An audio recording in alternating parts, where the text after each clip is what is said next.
नमस्कार दोस्तों, राधे राधे, जय श्री कृष्ण। जैसा कि आप सभी को पता है कि आज जन्माष्टमी है, तो दोस्तों सबसे पहले आप सभी को जन्माष्टमी की हार्दिक शुभकामनाएं। तो दोस्तों आज मैं आपको एक प्रेम कहानी सुनाने जा रहा हूँ। आप इस प्रेम कहानी को ध्यान से सुनिएगा और वीडियो को पूरी देखिएगा। इसमें श्री कृष्ण लीला के प्रेम कहानी का वर्णन है। ये मुझे बहुत अच्छा लगता है। इसमें उद्धव चरित्र है। तो दोस्तों शुरू करते हैं। प्रेम जिसने भी किया है वो अपने प्रेमी का अपमान कभी नहीं देख सकता। तो दोस्तों श्री कृष्ण जी 11 वर्ष और 56 दिन ब्रिज में रहे थे। प्रेम वो प्रेम है जैसे रामचरितमानस में जब भगवान श्री राम नहीं लौटे तो राजा दशरथ का ही प्रेम था कि उनके प्राण नहीं रहे। यूं कहने को तो हम सभी कहते हैं कि हमें भगवान से प्यार है। सही मायने में भगवान से प्रेम वो करता है जो किसी और को नहीं पता, केवल उसी को ही पता लगता है।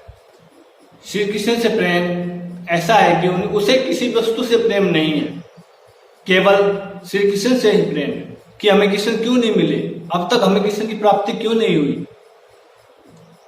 उनके दुख का एक ही कारण है, संसार की किसी वस्तु से नहीं, सिर्फ श्री कृष्ण से।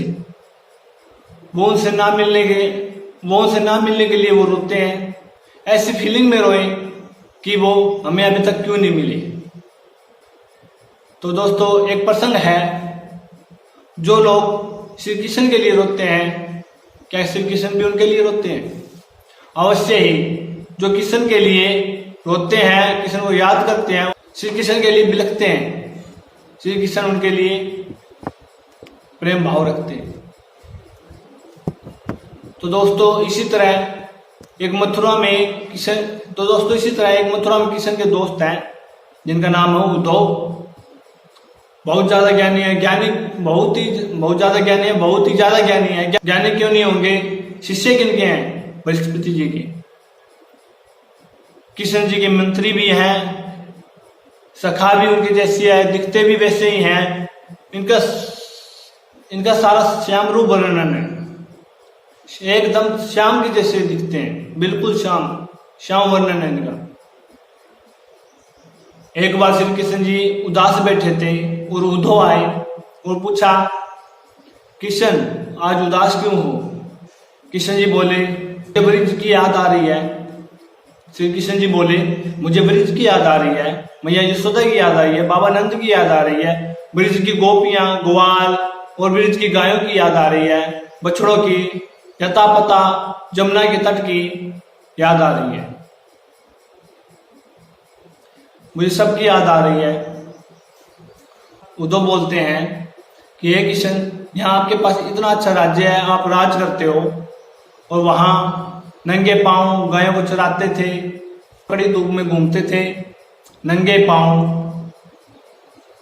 श्री कृष्ण जी बोले, तभी तो मुझे वहां की याद आती है। श्री कृष्ण ने उद्धव को कहा कि आप मेरा एक संदेश मेरे बाबा को और मेरे मैया को पहुंचा दो, क्या आप मेरा संदेश मेरे मैया को और मेरे बाबा को पहुंचा दो। तो उद्धव बोले, ठीक है, पहुंचा दूंगा। तो श्री कृष्ण जी कहते हैं उद्धव को, आप मथुरा से ब्रिज जाइए और मेरा संदेश दीजिए। तो श्री कृष्ण जी वो मान जाते हैं और श्री कृष्ण जी उन्हें तैयार करते हैं, उन्हें अपने जैसा ही पीताम्बर पहनाते हैं, अपना ही मुकुट पहनाते हैं और उसी रथ में भेजते हैं जिस रथ में श्री कृष्ण जी आए थे। तो उद्धव निकलते हैं ब्रिज के लिए और जैसे जैसे ब्रिज के निकट पहुंचते हैं वैसे वैसे वातावरण बदलता जाता है। और जैसे ही उद्धव ब्रिज में प्रवेश करने को होते हैं, तभी झाड़ियों के कांटे उनके वस्त्रों को चुभने लगते हैं और बोलते हैं, उद्धव जैसे हो वैसा ही रहना चाहते हो तो आप यहीं से वापस लौट जाओ।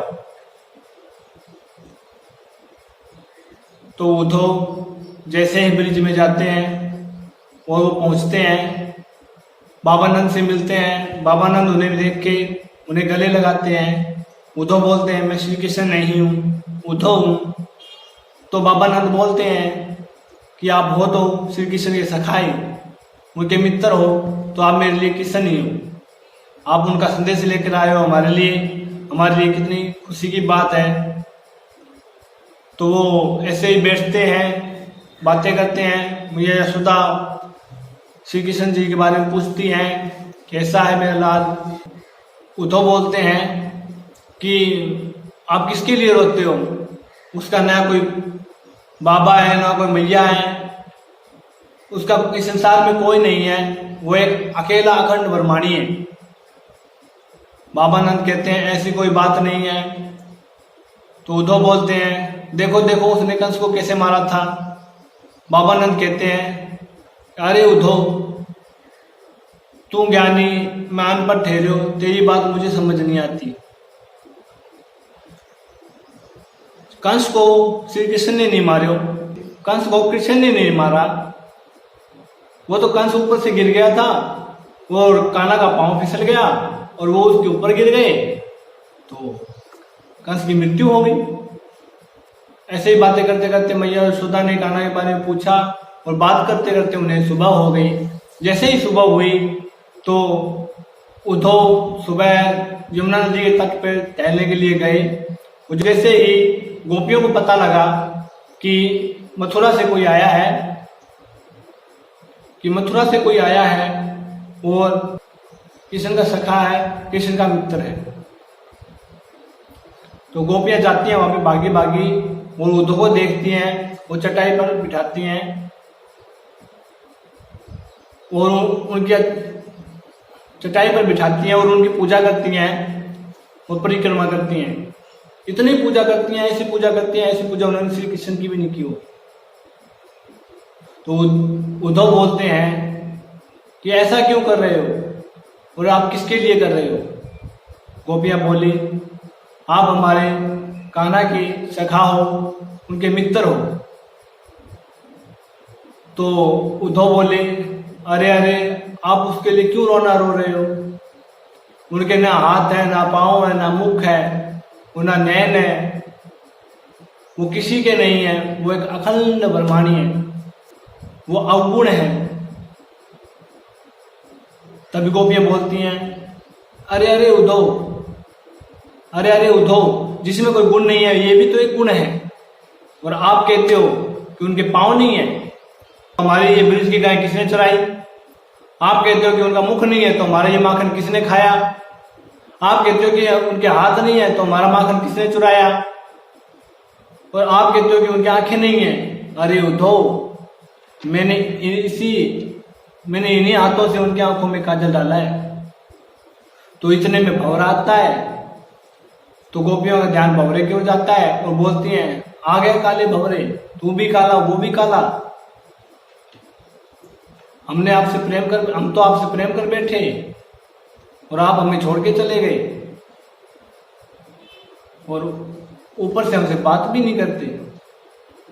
ये भंवरा चला जा तू यहाँ से, हमको तेरे से बात नहीं करनी। वो तो देखता है कि ये भंवरे से बात कर रही हैं। तभी गोपियां बोलती हैं कि हाँ वो कान्हा हमसे प्रेम क्यों करेगा, राम अवतार में तो वो अपनी पत्नी से बहुत प्रेम करते थे, उनके लिए क्या कुछ नहीं किया उन्होंने। तभी उद्धव सोचते हैं ये तो राम अवतार की भी बातें जानती हैं। तो उद्धव ने सोचा उपन्यास देने मैं इनको आया था, इन्होंने मुझको ही उपन्यास दे दिया।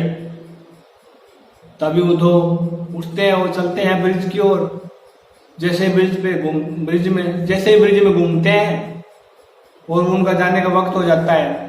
और हालांकि वो श्री कृष्ण से बोल के आए थे कि मैं परसों ही आ जाऊंगा, कल ही आ जाऊंगा, वो वहां पे 6 महीने रुके। ये प्रेम ही है जो उनको रोके रखा। वो आए थे ज्ञानी बनकर, वो जा रहे हैं प्रेमी बनकर। तो दोस्तों आप भी सबसे प्रेम करिए, खुश रहिए, स्वस्थ रहिए, वो सबको खुश रखिए और जन्माष्टमी का त्यौहार अच्छे से मनाइए और कृष्ण जी का भजन करिए।